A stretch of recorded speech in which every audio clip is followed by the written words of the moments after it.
Hai semuanya, selamat datang dan terima kasih sudah menonton di channel ini.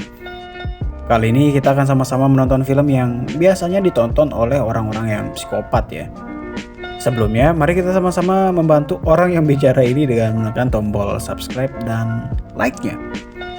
Oke, 3, 2, 1 dan inilah Midnight. Di awal film kita akan diperlihatkan dengan seorang wanita yang pulang bekerja namun telat memasuki taksi karena direbut oleh orang lain. Sehingga membuatnya pergi berjalan ke stasiun terdekat. Lalu datanglah pemuda tampan yang berniat baik untuk memberikan tumpangan. Namun si wanita menolak dengan beralasan tidak akan masuk ke sembarang mobil pada malam hari. Namun terdengar suara minta tolong dari arah mobil si pria tadi dan pada kebanyakan film orang selalu saja penasaran dan pergi untuk melihat. Setelah si wanita pergi untuk melihat ternyata itu suara dari si pemuda dan si wanita dipulangkan ke arah lobi.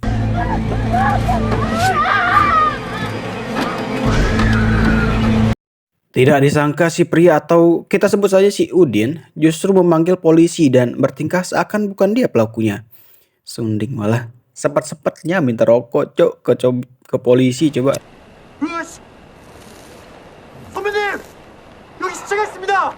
Scene pun berpindah ke adegan bagaimana sibuknya orang bekerja sebagai call center di sebuah perusahaan. Di mana ada seorang yang mohon maaf tunawicara, sebut saja namanya Maya, yang sedang menghadapi pelanggan tunawicara juga.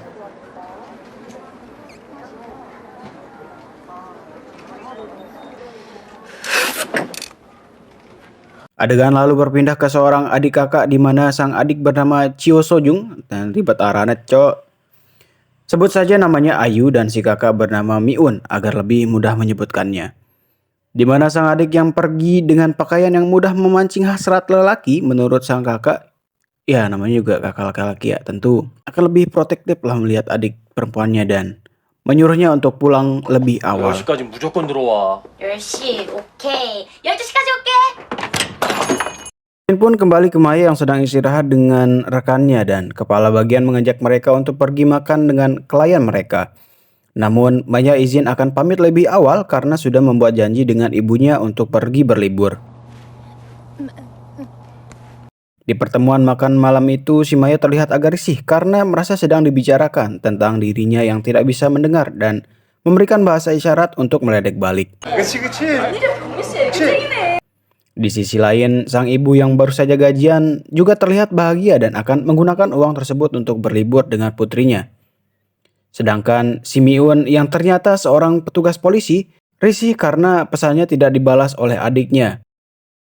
Lanjut, Maya yang sudah pulang lalu menjemput ibunya pulang. Dan ternyata selain kurang bisa berbicara, si Maya juga mungkin ya memiliki pendengaran yang kurang juga. Dari kejauhan Maya sudah bisa melihat ibunya dan tersenyum kegirangan. Sang ibu pun tak sabar untuk berlibur dengan putrinya lalu berlari menuju mobil si Maya. Namun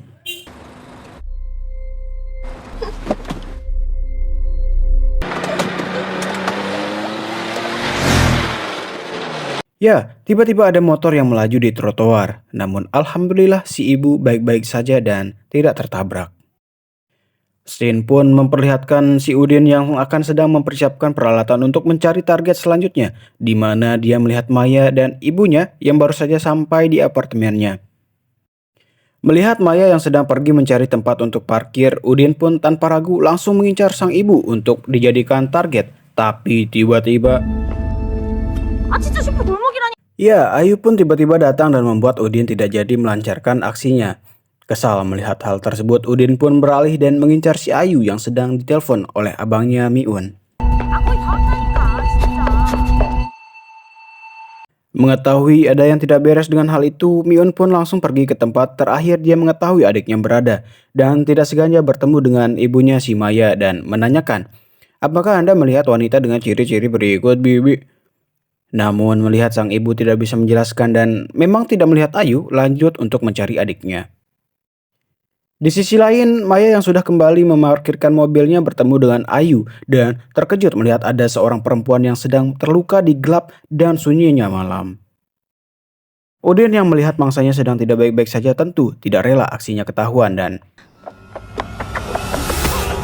ya, Maya yang niatnya ingin menolong pun menjadi korban. Sempat terjadi ketegangan namun Maya berhasil lepas dari serangan Udin dan pergi lari sekencang-kencangnya. Tiba di parkiran mobil, Maya lalu berusaha menyelinap di antara mobil dan menuju mobilnya. Tapi terjadi adegan yang cukup membuat emak-emak yang nonton merasa gatal. Di mana Maya yang sedang berusaha membuka pintu tentu saja akan menghasilkan bunyi yang keras dan membuat posisinya ketahuan.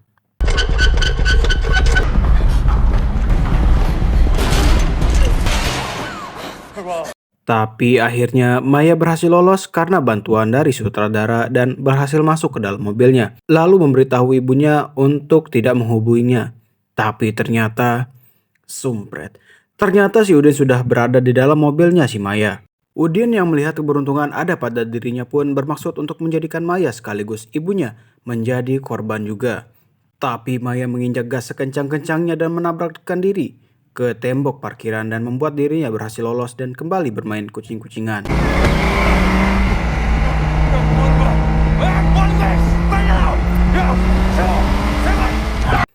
Maya pun berlari dan pergi ke tempat ibunya dan menekan tombol. Tombol ini tuh kayak alarm loh yang otomatis bakal manggil polisi. Jadi buat dirinya aman lah sama ibunya. Sungguh mengejutkan, si Udin yang langsung merubah penampilannya dan bertindak seakan orang yang baru pulang bekerja dan sunding. Malah mengaku sedang mencari adiknya di mana dia menyebutkan ciri-ciri seperti Ayu yang menjadi korbannya sendiri. Maya yang masih belum merasa aman menanyakan, apakah kamu melihat pria dengan masker dan topi sedang berlari Ayushi? Udin pun berkata bahwa dia melihatnya pergi berlari ke arah yang berbeda. Dari sini kita bisa melihat betapa cerdasnya orang-orang psikopat ini, di mana dia bisa membaca situasi dan tiba-tiba membuat skenario agar dirinya tidak ketahuan.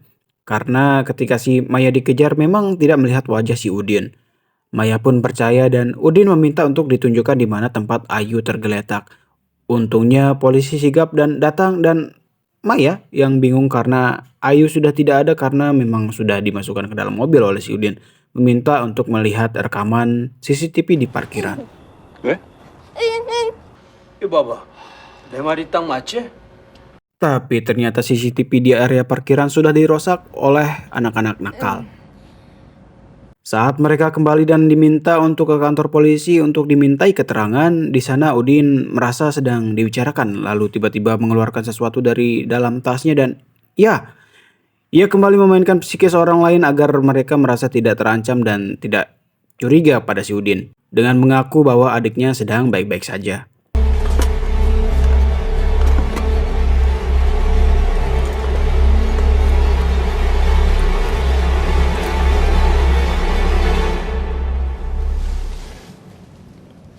동생한테 연락이 왔어요. 길이 엇갈렸나 봐요.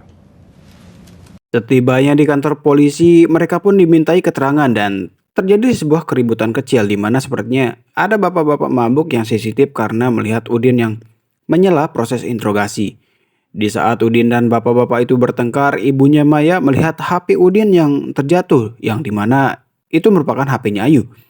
Merasa bahwa sang ibu menyadari sesuatu yang janggal, Udin lalu begitu cerdas dengan seperti membaca masa depan.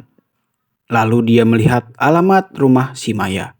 Tidak lama Miun pun datang untuk melapor bahwa sedang kehilangan kontak dengan adiknya di daerah tersebut. Dengan perintah dari petugas, Miun lalu menunjukkan foto adiknya ke Udin, Maya dan ibunya.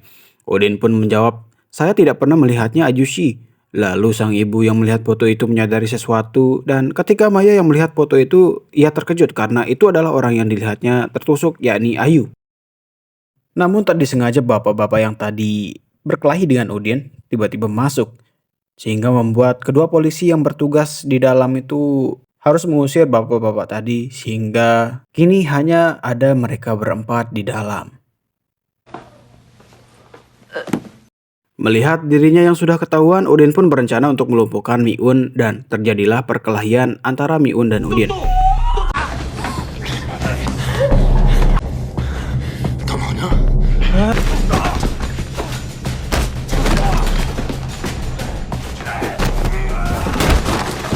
Maya dan sang ibu lalu keluar untuk mencari polisi yang bertugas dan Di sisi lain, Udin yang sudah terpojok lagi dan lagi.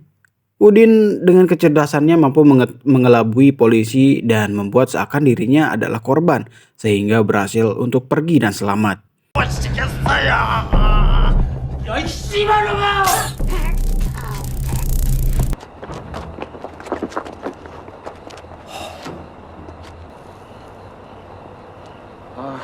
좋은 일 하시려다 정말 별일을 다 당하시네요. Adegan lalu berpindah ke Maya dan sang ibu yang sudah pulang, di mana mereka kali ini ditakutkan dengan pintu yang tiba-tiba berbunyi dan ternyata itu merupakan saudara sang ibu yang ingin mengambil sesuatu lalu pergi bersama sang ibu. Tinggallah Maya sendiri di rumah dan seperti yang kita ketahui, Udin yang sudah mengetahui alamat si Maya dan dengan keterbatasan pendengaran si Maya, ia tentu saja dengan mudah masuk ke dalam rumah Maya. Ketika Maya sedang mengirimkan pesan ke Miun, tiba-tiba ya, Udin lalu menyerang Maya tapi dengan bantuan dari sutradara, Maya berhasil lolos dan masuk ke kamarnya. Maya yang panik pun memberitahu Miun bahwa si psikopat sedang berada di rumahnya. Melihat pesan itu, Miun yang sudah kesal dan ingin mencari adiknya, langsung menuju ke rumah si Maya. Kembali ke Maya yang sedang diteror Udin. Dengan keberanian dan keinginan untuk bermain kejar-kejaran, ia lalu kabur keluar melalui jendela. Dan terjadilah aksi kucing-kucingan di mana kebetulan si Miun yang baru sampai melihat itu dan ikutan bermain.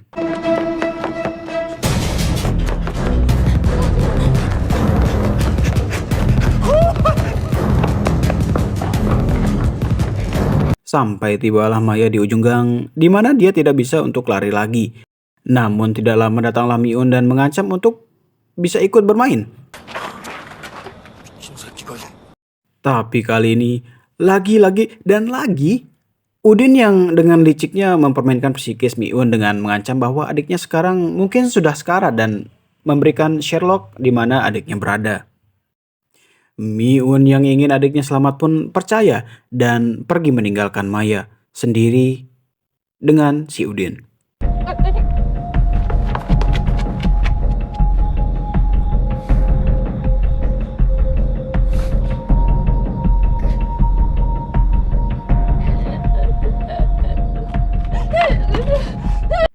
Namun setelah Miun sampai ternyata itu merupakan lokasi rumah Maya dan di sana ia bertemu dengan sang ibu. Sisi lain, Maya yang sudah terpojok dengan bantuan sutradara kembali berhasil lolos dan kali ini ia bertemu dengan Ayu yang sudah sadar. Mereka lalu pergi bersembunyi, namun Udin yang melihat darah dari Ayu pun mengetahui keberadaan Ayu. Tapi tiba-tiba dengan sisa-sisa keberanian yang ada, Maya berteriak sehingga membuat Ayu selamat dari incaran Udin dan terjadilah kucing-kucingan lagi. Di mana Maya pergi ke arah pusat kota dan membuat orang-orang panik karena mengacukan pisau. Tapi di sini kita akan diperlihatkan bagaimana Udin kembali mengaku bahwa Maya merupakan adik perempuannya. 내 동생이니까 건들지 마요. 누가요? 여자 때문에 지금 사람들 겁먹은 거 안 보여? 내 동생 다치면 당신 책임질 거야? Maya lalu berlari, namun kali ini ia harus ditangkap oleh opa-opa yang baru selesai hamil sih kayaknya. Dan menyerahkan Maya ke Udin. Ada Bik ya. Maya yang sudah tertangkap memohon dengan amat ke Udin untuk tidak dipulangkan ke lobi. Namun tentu saja Udin yang tidak berperi manusiaan ini tidak peduli dan tiba-tiba Miun datang dan seketika mampu melumpuhkan Udin. Merasa sudah selesai Miun yang lengah, kini Udin kembali berdiri dan berbalik dan pergi mengincar sang ibu.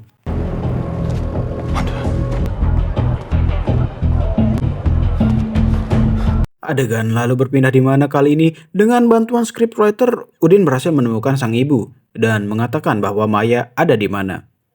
Maya yang melihat ibunya sedang bahaya seketika berlari sekencang-kencangnya dan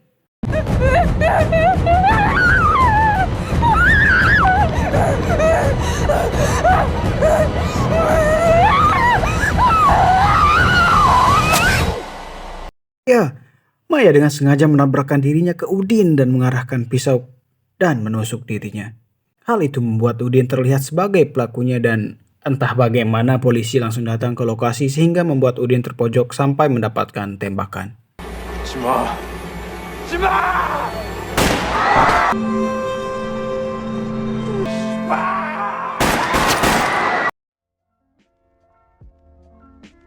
Film ini tuh kayak ngebuat emosi kita dimainin gitu loh.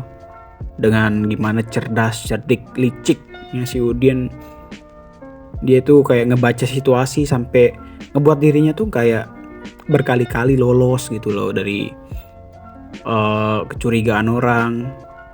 Namun ya seperti kata pepatah, sepandai-pandainya tupai melompat pada akhirnya jatuh juga. Pesan yang diambil dari film ini adalah jangan keluar di malam hari. Itu. Terima kasih untuk kalian yang sudah bersama-sama menonton film ini sampai akhir. Sampai jumpa di film-film selanjutnya dan cheers.